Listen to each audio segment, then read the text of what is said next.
Welcome, everyone.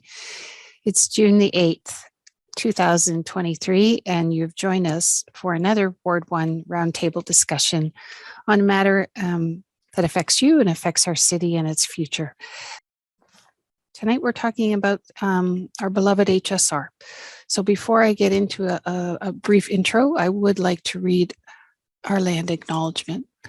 The City of Hamilton is situated upon the traditional territories of the Erie, Neutral, Huron-Wendat, Haudenosaunee, and Mississaugas. The land is covered by the Dish with One Spoon Wampum Belt Covenant, which was an agreement between the Haudenosaunee and the Anishinaabeg to share and care for the resources around the Great Lakes. We further acknowledge that this land is covered by the Between the Lakes Purchase 1792 between the Crown and the Mississaugas of the Credit First Nation. Today, the City of Hamilton is home to many Indigenous peoples from across Turtle Island, and we recognize that we must do more to learn about the rich history of this land so that we can better understand our roles as residents, neighbors, partners, and caretakers. Okay, so I am Maureen Wilson. I'm very proud and honored to be your counselor for Ward 1. I'll give a very brief introduction, but before I do that, just full disclosure, if you do not know, I'm a huge champion, have always been, will always be, of the HSR and of public transit generally. Public transit is one of the best tools we can use to make our streets safer. It's green. It's a green form of infrastructure. It upholds the principles of equity when it's done right and when it's financed well, in that it does not cause people to be dependent economically and otherwise on having to own a car, and so it can be a source of empowerment and economic liberty, if you will. So for a whole bunch of reasons and more, its place will always, it'll always have a special place, I think, in my service, and I am never shy in championing it. And so I'm very excited about this renewal and reimagining opportunity. And I think it's going to serve Ward 1 very well. And of course, it will serve our city well. And so we're here to give an overview, or at least the folks in HSR are. And then we're here to take questions because they are interested in learning from you, from your present writing experience. If you're not a writer, what would it take to get you into ridership with the HSR? So without further ado, joining me tonight is the manager of our transit system, Jason Vanderhyde, and also Amanda Kennard, the project manager of customer experience and innovation. So I will stop talking now and hand it over to the folks, experts. Thank you. Thanks, Councillor, and thanks everybody for joining us tonight and talking a little bit about transit. It's always good to have a conversation about what we do and what we are proposing to do in terms of improving transit in the city. So I'm Jason Vanderhyde, I'm the manager of transit scheduling and infrastructure. As the councillor said, we have Amanda Kennard from our customer experience team as well. I'll be doing a presentation giving a little bit of a background on why we're changing the network, very briefly, where we're proposing to head, what are some of the key design components in the network, and then I'll get into some very specific changes with respect to Ward 1. So looking at what the service looks like right now versus what the service in the future could look like. And then talking a little bit about our next steps and how you can continue to engage with us throughout the process in our project. So just for a little bit of background, there's a very long background as to why we are here today. And I'm not going to give the long form version, but I'm going to go back to 2013. And really, there was the development of this report here in the city of Hamilton called Rapid Ready. And Rapid Ready really had three parts to it. It said in order to get ready for Rapid Ready, or in this case, Rapid Ready in the form of LRT, we really had to do three things. We had to increase our transit service, we had to improve our customer service, and we had to structure our network around rapid transit corridors. And so in the first vein, increasing our rapid transit service, that's 2 years later, began the 10-year local transit strategy. Since that investment has started taking place, we put about 190,000 hours of service into our network. And we are now just about just above 1 million hours of service annually. So quite a bit of investment that's been put into the service, which has been great. It's been great to get that ball rolling after several decades of either cuts or kind of very slow forward progress. But it's going to take a lot of work to continue to move forward with transit here in the city. The second part of this was improving customer service, and in order to improve customer service, we really needed to understand what the voice of customer is. And so we launched a Re-envision project in 2018 and went out to the public in 2019. Since then, we've had over 13,000 engagements to really get feedback from customers and potential customers on how we can improve transit. And so some of the key items of importance that customers have told us are they were looking for improved connectivity between transit routes to other forms of transit like LRT and GO, and to other modes of travel. Not the car, but other modes like walking and cycling.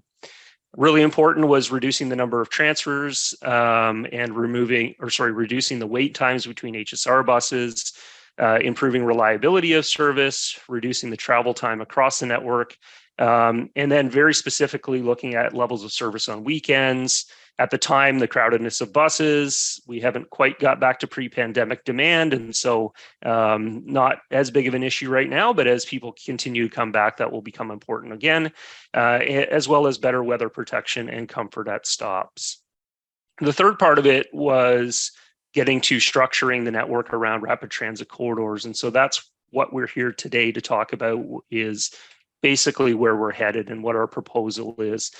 And what you see here on this slide is a map of the complete proposed or new proposed network that we are getting feedback on.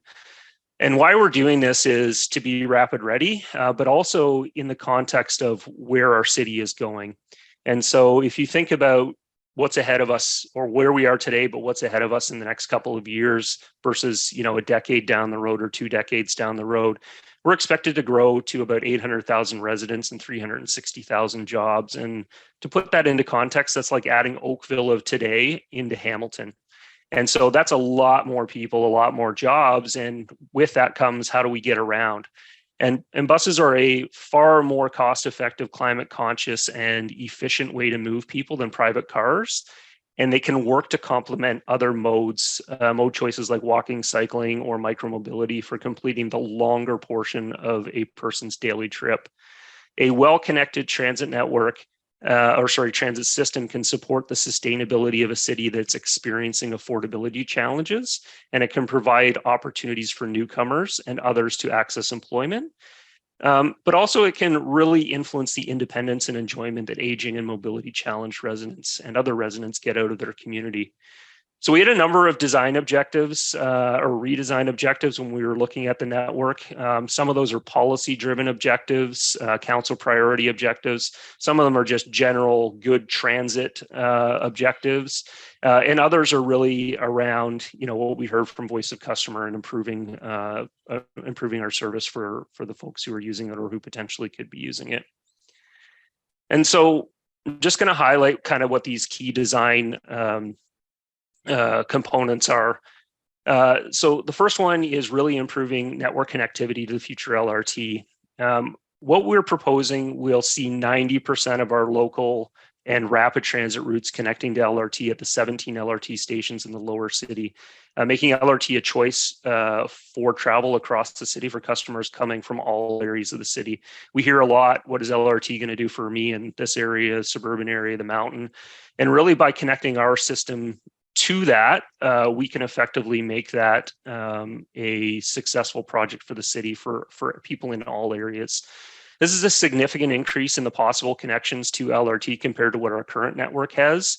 We only have 9 of the 17 stop locations on the LRT line where we actually have crossing service, and only 4 of those see multiple route connections to where the proposed LRT stops are. So going to 90% of our service across all 17 stations and then having multiple routes at most all of those crossings is really important.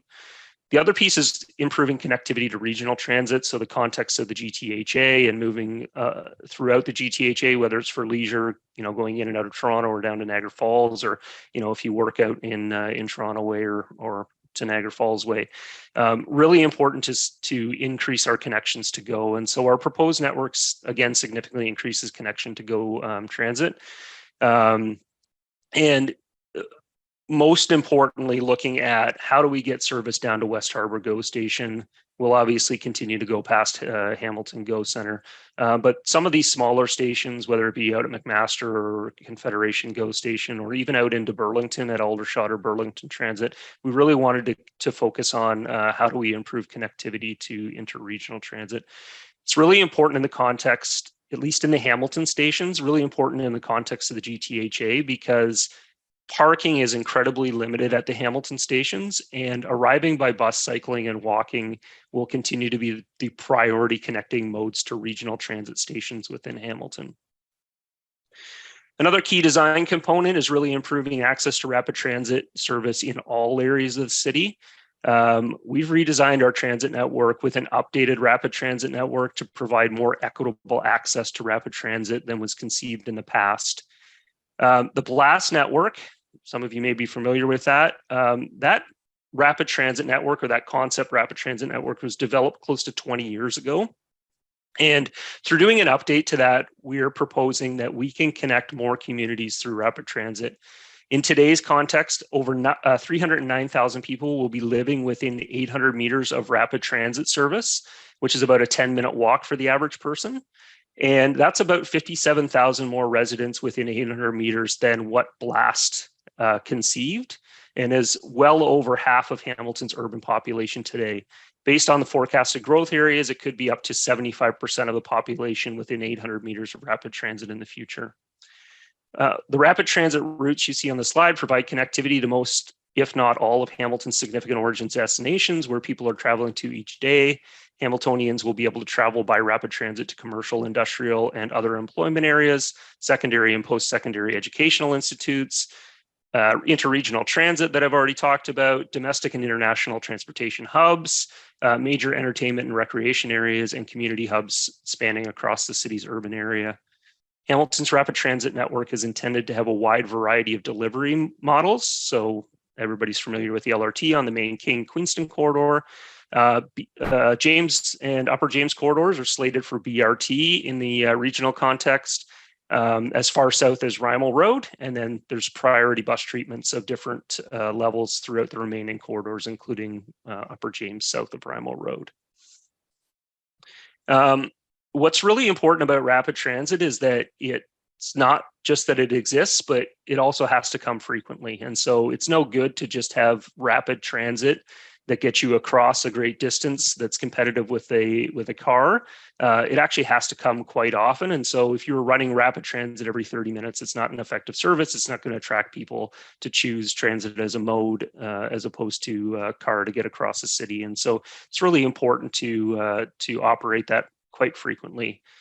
Rapid transit routes running at 10 minutes in peaks from all area of the cities can attract people out of their cars and make transit a choice mode. In our proposed update to our rapid transit network, a transit customer could travel from Dundas, catching a bus every 10 minutes in peaks, and they could choose to connect to LRT at McMaster University, or they could continue on the bus to the Meadowlands, or continue even further to CF Limeridge, or as far east as Heritage Green.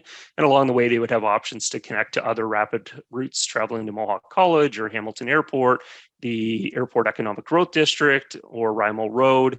And similar journeys like that can be made through direct or connected trips to and from all communities across the city. In order to make rapid transit effective and maximize service reliability, we really had to understand trip generators, key trip generators in the city. And we also had to really think about how do you make rapid transit service effective. And so there are a number of implementations that you can do beyond a dedicated guideway or beyond kind of dedicated lanes or bus lanes. And so, those come in the form of queue jump lanes or priority transit signals. not quite as good as the other forms of rapid transit, but there are implementations that can be done throughout the city to really improve the reliability and the attractiveness of rapid transit. And so that's what we are proposing to do on the identified rapid transit corridors. As we've learned kind of through our data where people are moving to, or where people generally even in cars are traveling to and from, we've built our service or our proposed network around 8 primary hubs located throughout the city. 4 of them are above the escarpment, 4 of them are below the escarpment, with additional secondary hubs or gateways being strategically placed throughout the outskirts of the city or at key intersecting points, all of which would be connected to one another by rapid transit. The hubs are connected not just by rapid transit, but a variety of route types, and provide an opportunity for community placemaking with improved amenities.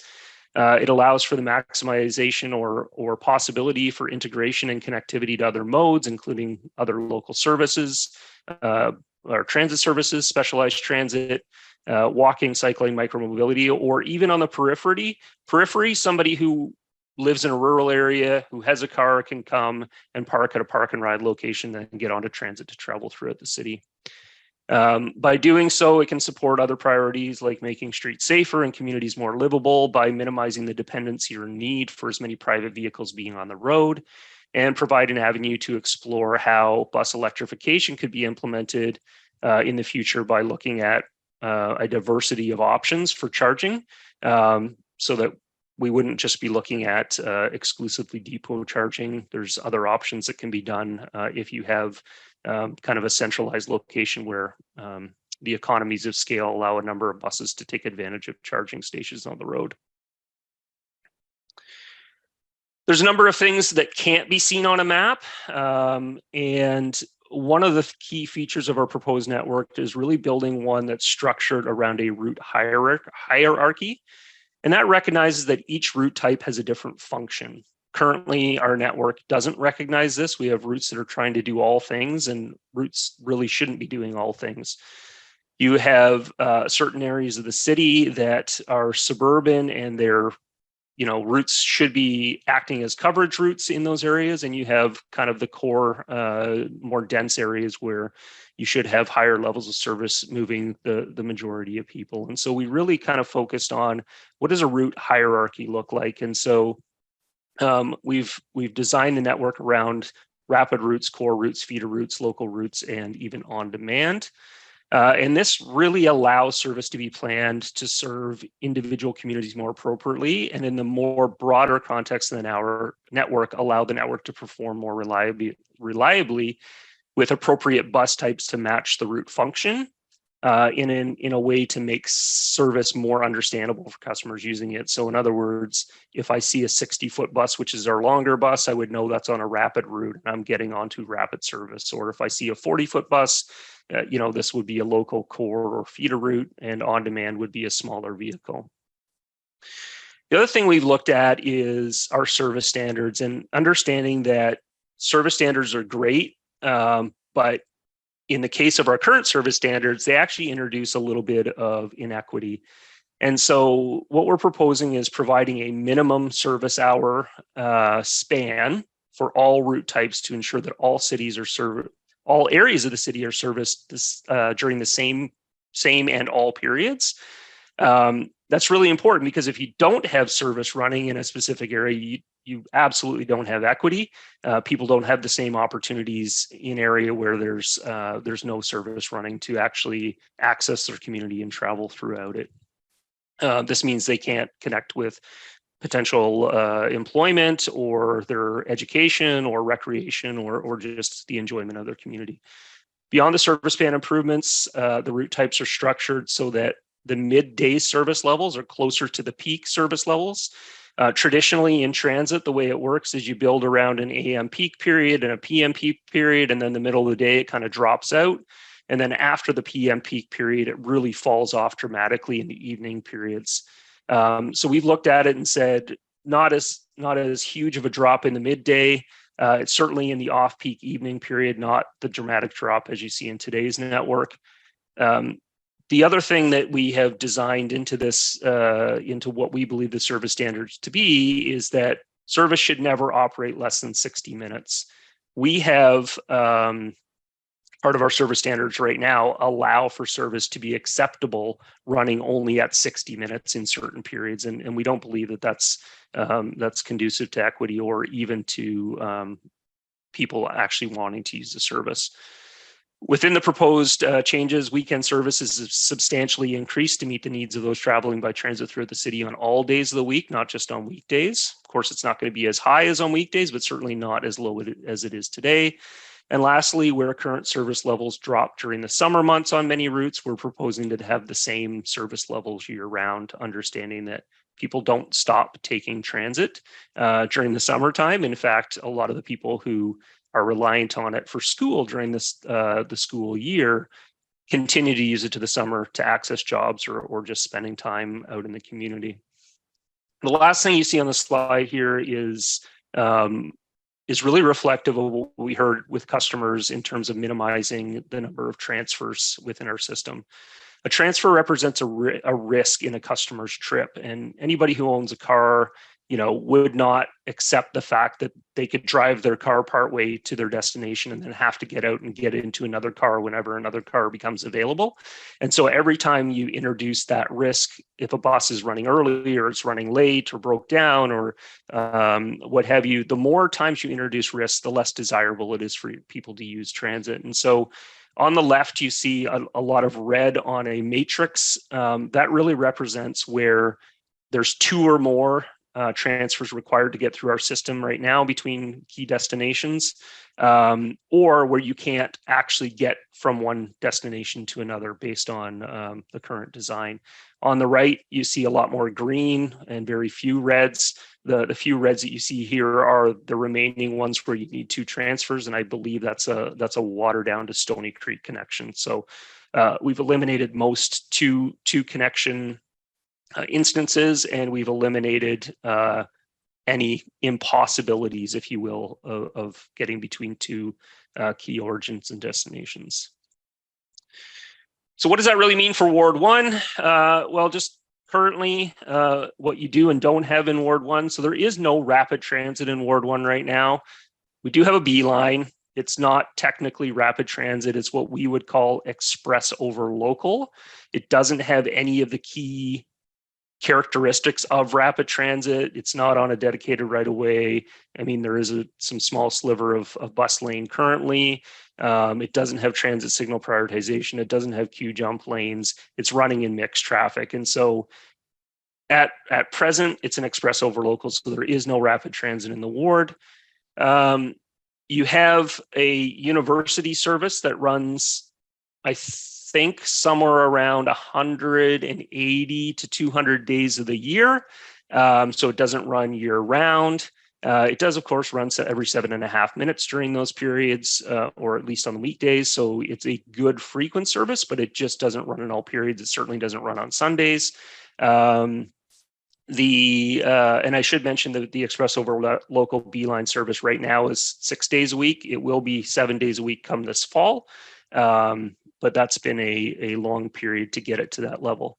The brunt of the work that's done in Ward 1 East-West is the Delaware route. Most everybody's probably familiar with that. It runs every 7.5 minutes in peaks east of the 403 and every 15 minutes just west of the 403 when it splits and goes through Westdale and ends up in Ancaster, or runs along Main Street West and ends up into Dundas where it splits again, and it becomes even less frequent when it's in certain areas of in the two tails of Dundas. It runs 7 days a week, 365 days of the year. It's I would say the highest level of service or consistent service east-west through the ward right now. And then the last east-west kind of core route right now is the King Street. It runs weekdays only out to the west end every 12 minutes in peaks, and the service ends early in the evening. The King and the Delaware are running with regular sized buses. The B-line and the University are running with the longer buses. That's supported by a couple of north-south routes in the ward right now. I'll start with the one that kind of just runs on the periphery. There's the Upper Paradise that skirts the ward on its southbound trip only for going to the mountain from downtown. It operates 7 days a week, 365 days of the year, and it's running every 15 minutes, which is pretty good. Although it does fall off to hourly service after 9 p.m. on weekdays and on weekends as well. So the other kind of real Ward 1 centric routes that operate is a combination of 3 routes, the Aberdeen, Lock, and York.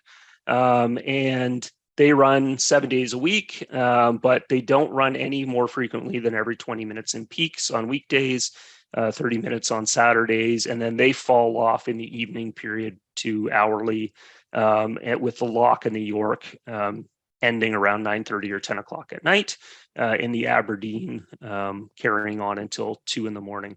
In each of those cases, all 4 of those routes fall off in the summertime with a lower level of service. So that's basically Ward 1's current service levels. What we're proposing for Ward 1 in the future is rapid bus routes. And I'll start with the rapid bus routes. So those would be operating full service span. So that's 5 a.m. to 2 a.m. Monday through Saturday, and 6 a.m. to midnight on Sundays. Running as frequently as every 10 minutes in peaks. And they're designed to connect major trip generators like McMaster University to downtown, through Mohawk College, even as far as CF Limeridge, Meadowlands, and downtown Dundas, based on where they're coming and going from. They'd operate with large buses, and they would be intended to have some form of that rapid transit priority measure that I was talking about, be it priority lights or queue jump lanes where we could squeeze them in. So compared to today, where there's only that one express over local bus route in the ward, in the future, you will see one LRT, which will operate on a dedicated guideway between McMaster and Eastgate Square, and then 2 rapid bus routes.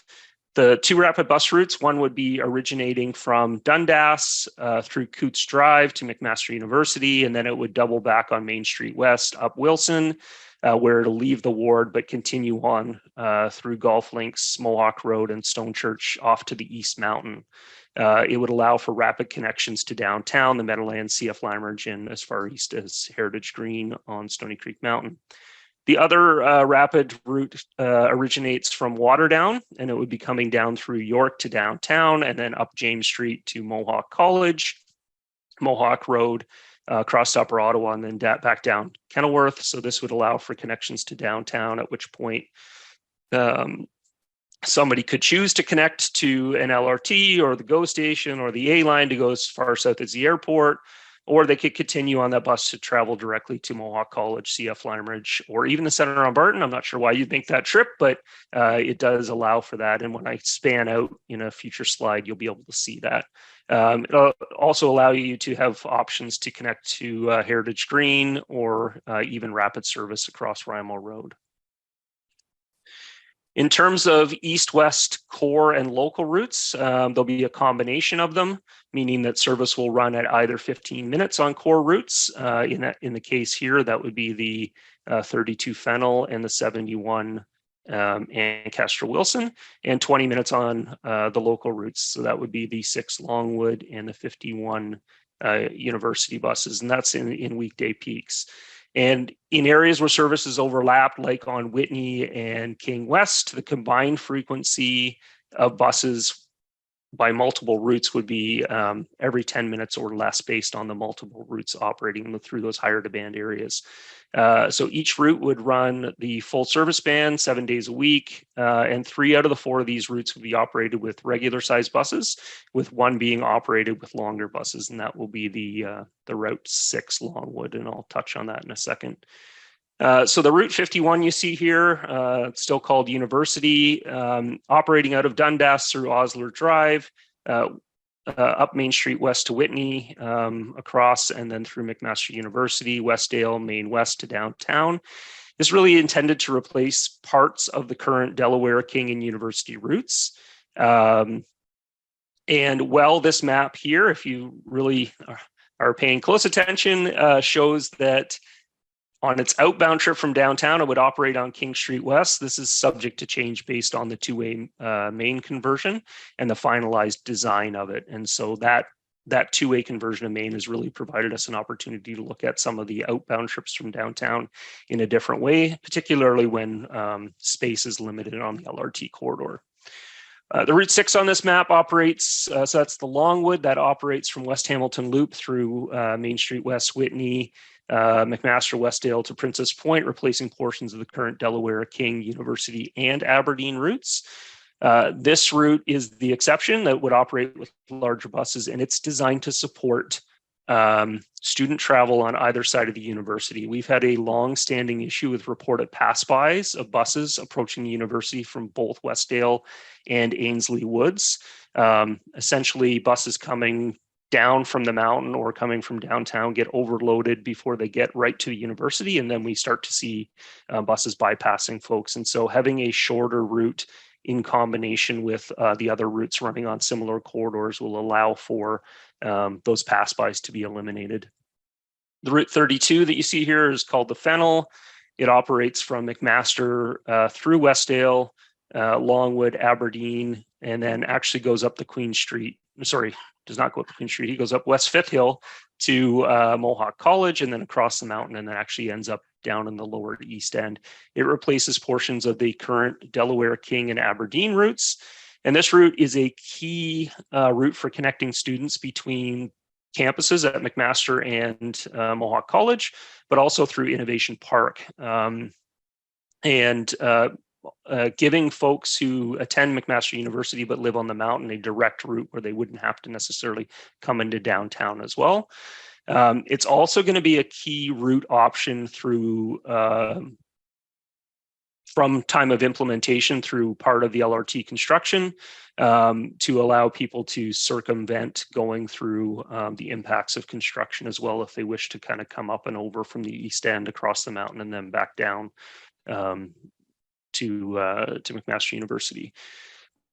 71 Ancaster Wilson operates from the Ancaster Business Park through Wilson, Main Street West, Dundurn, York, Lock, and Barton to West Harbor GO Station, replacing portions of the current Delaware and King routes. This route is intended to provide local side running support to LRT along Main Street West, west of the 403, and to provide new service in the area of the Barton Tiffany lands, while providing a direct connection to West Harbor GO from the west end of the city for customers wishing to travel regionally.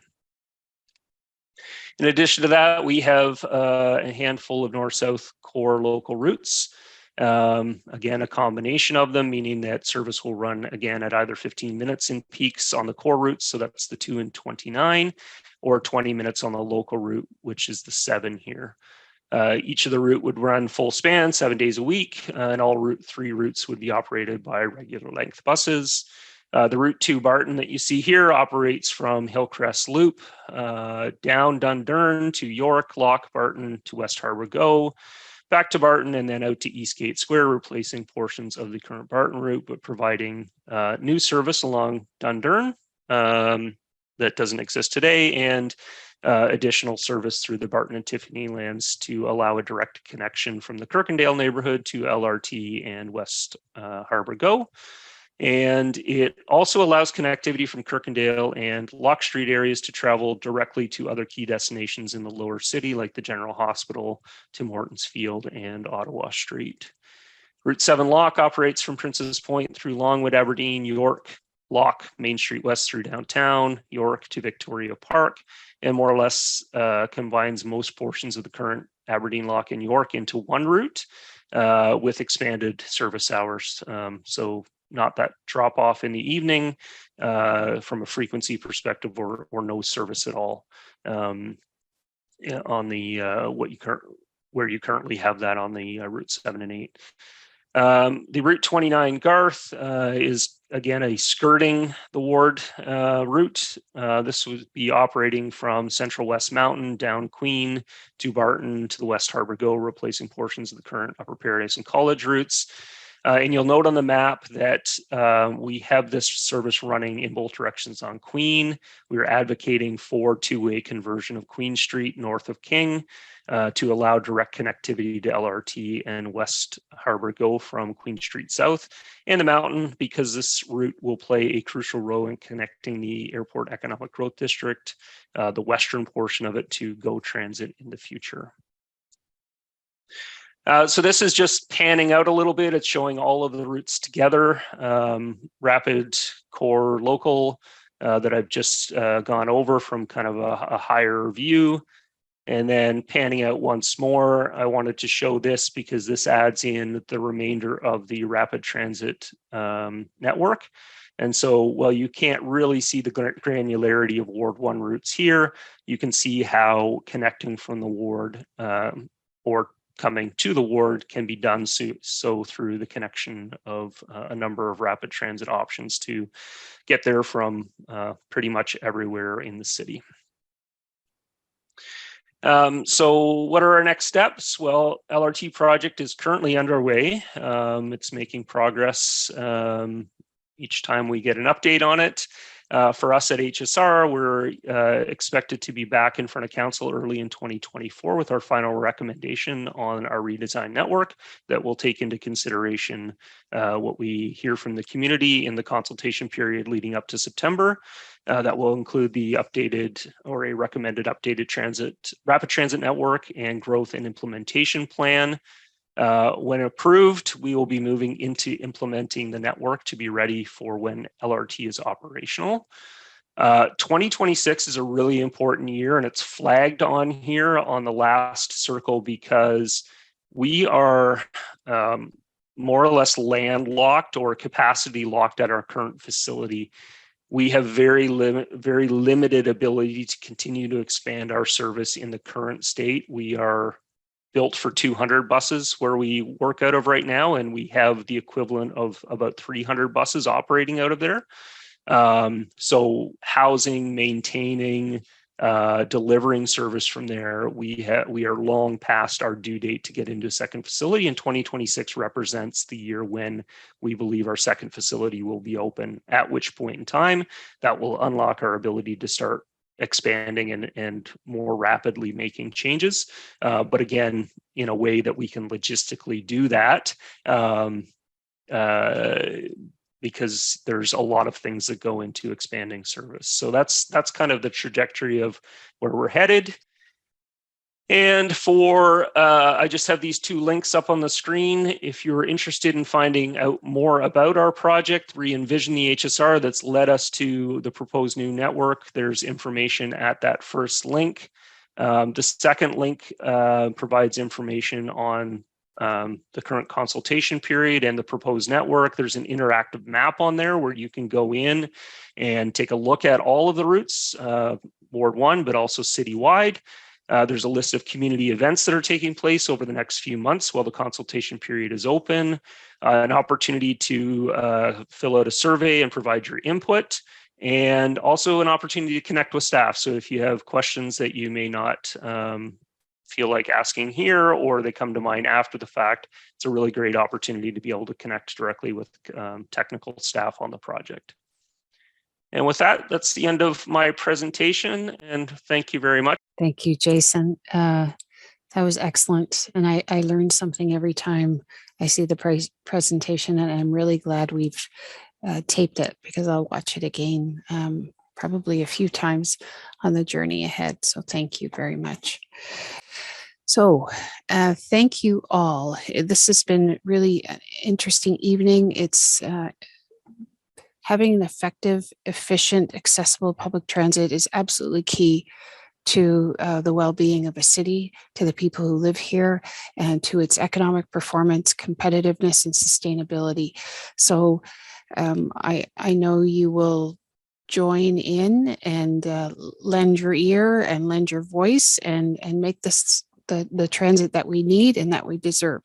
So thank you all for joining us, and thank you to Jason and Amanda and to Stephanie for enabling tonight. Really appreciate it very much.